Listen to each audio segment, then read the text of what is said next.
Doing, Mark? How's it going? I'm doing wonderful. It's tax season. We're talking about taxes. What could be better? Well, not paying taxes, but that's not going to happen. Well, that's true too. And I didn't win the big ball, big game thing. But it's still tax season. So we got that going for us.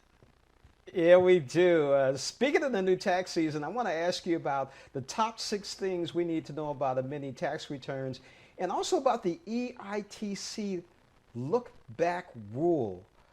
Tell us about that. Well, they're both tied together. The new EITC look back rule was a provision passed as part of the Taxpayer Certainty and Disaster Relief Act right there at the end of the year. That reconciliation bill in December did a lot of things, put another stimulus payment out there. But one big provision that it put into place was it allowed taxpayers a big benefit that they might not otherwise have, didn't have before, and might not even know about now until they watch a program like this. Basically, it allows taxpayers who have any one of a number of credits, earned income credit, child tax credit, and others that are based on the amount of income that you have in a year, to do one of two things. You can use your current income to calculate your credits, which is the normal thing. But knowing that 2020 incomes were going to be lower from the pandemic, they passed this rule, which says you can look back. You can look back to last year's tax return and take the higher of the two incomes in calculating this year's credits. So the EITC look back rule for 2020 says take your 2020 income or look back and use your 2019 income if it's higher and cherry pick the two and calculate the biggest credit that you have.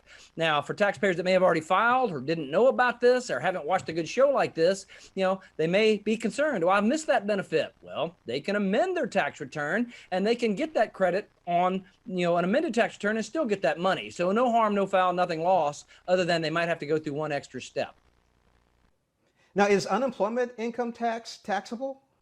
Well, it's a great question, and it's one of those areas that's fraught with confusion every year. And the general rule is simply this. Yes, unemployment benefits, different than the stimulus payments benefits. Unemployment benefits are, yes, taxable, and they've always been taxable. And it's often a big surprise to taxpayers, especially in 2020 when near 60 million people got it.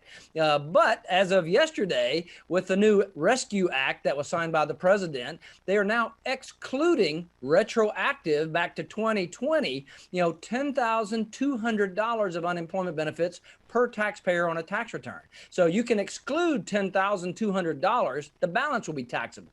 And if you already filed your tax return and put that money on there, yet another reason to consider amending a tax return.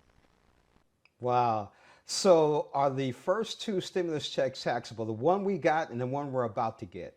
Well, there's been two so far and a third one coming. And contrary to a lot of misunderstanding, stimulus payments are not taxable. Now, you can put them on your tax return, and many taxpayers do by accident, thinking they're doing the good work. But tax payments, the EIP, the economic impact payments, are not taxable, which is not the same as you can put them on a tax return and pay tax. So if you thought they were taxable, and if you made a mistake and put them on your tax return as taxable, yet another reason to perhaps amend and pull those off. But stimulus payments, the first two or the new one currently being worked as of yesterday's new law, not taxable. Do not put them on your tax return. And if you do more money, there's some benefits that you'll need to pay attention to there and get all the tax benefits that you're due from either the first two or the new one. Now, is there a possibility of the IRS extending the April 15th tax filing deadline this year? Anything's possible, and they certainly did it last year, although the pandemic was new and everybody was kind of concerned. The IRS has said they do not plan to extend, although other voices have started to push some pressure that way. So what I tell taxpayers is, do not think they're going to extend. Do not manage your tax return planning around that. File your tax return as soon as you can, and if you're due a refund, which 3 out of 4 taxpayers are every year, including this year, you get that money earlier. Plus, you lock up your data. If the deadline comes, you're also not rushing around at the last minute. And then if your taxes are done, ooh, that's a relief. And if they change the date, which they could, even though they've said they're not, that doesn't really impact you. So I tell people, don't expect it, but it could happen. Get your taxes done as early as you can. Now, Mark, where can our viewers go for more information?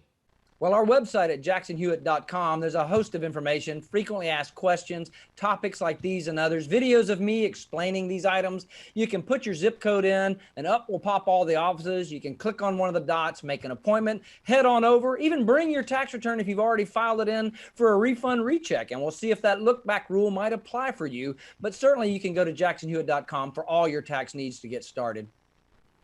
We've been talking today with Mark Stieber, Chief Tax Information Officer at Jackson Hewitt. Mark, thank you so much for joining us on Morning Blend. Thanks for having me, James.